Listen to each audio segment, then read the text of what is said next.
Hi guys! Pupunta kami ngayon ng Bulacan. Kami naman ngayon ang dadayo.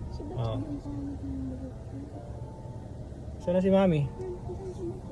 Maaga nga pala kaming gumayak at meron kaming pupuntahan na birthday. Nasabi ko nga sa intro na kami naman ang dadayo. Ngayong araw kasi isa-celebrate ang birthday at binyag ng aming pamangkin. Bali sa Bulacan nga pala ito gaganapin at doon kami ngayon papunta. Medyo malapit lang din naman to sa Nueva Ecija. Dito lang ang daan mo sa may Santa Ana tapos lulusot ka na ng Candaba. Bali dito na namin piniling dumaan kasi mas malapit dito. May alternate route naman kaso iikot ka pa ng San Luis. And wala pang isang oras. Andito lang kami sa may Baliwag, Bulacan. And ilang minuto lang dumiretso na rin kami doon sa may simbahan na kanyang pagbibinyagan.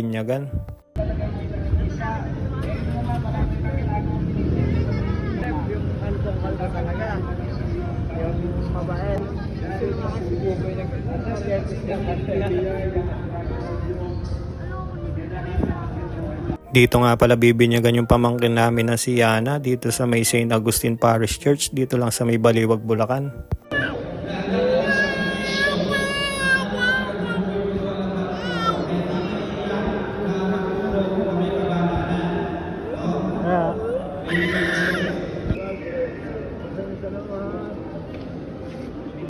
Albiana, lei, pabibigyan ko sa Ama, sa Anak, ang Espiritu Santo. Amen. The Lord God, the Holy Spirit. God bless. Okay ka na. Kristiano ka na. Ibaris sa Diyos. Dito.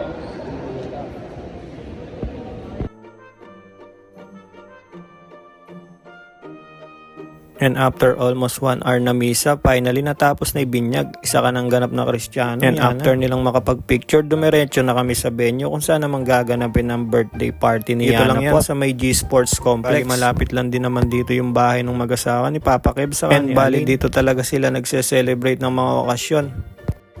Eh, pag may bola. Ikaw! Ikaw! Gusto to! Gusto to, Mikael! Gusto to!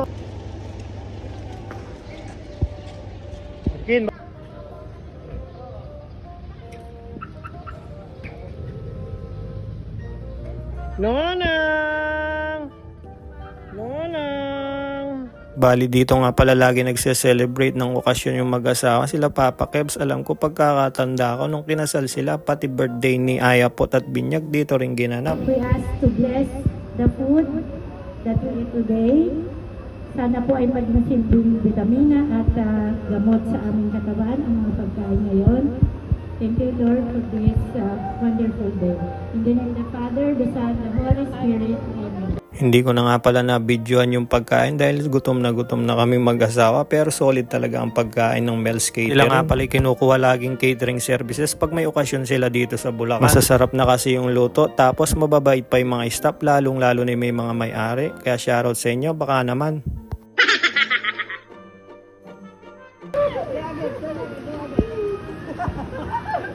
Hi.